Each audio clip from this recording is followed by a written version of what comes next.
வெட்டிக்கோ police வெட்டி பறக்குது அண்ணா cycle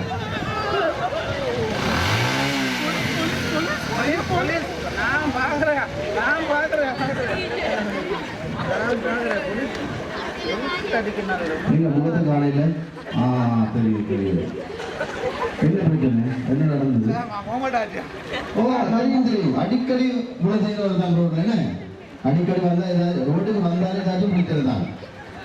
உயிரோட கூட்ட போனது பெரிய விஷயம் நீங்க வந்துட்டு என்ன நடந்தது கடைக்கு போறது ஓகே என்ன நடந்தது கிட்ட இருந்தா அதால ஹெல்மெட் போடல அப்படியா கிட்ட இருந்து போயிட்டு விழுந்தா காயப்படாதா காயப்படுமா கிட்ட தூரம் இல்லை கட்டாயம் ஹெல்மெட் போடணும் பைக்ல நீங்க ஏறினாலே பைக்ல எங்கேயாச்சும் பயணிக்கிறதுனாலே கட்டாயம் ஹெல்மெட் போட்டு தான் போகணும் இப்போ ரோட்டு தங்க பிடிக்கலாம் தங்கலாம் போயிட்டு வச்சுக்கணும்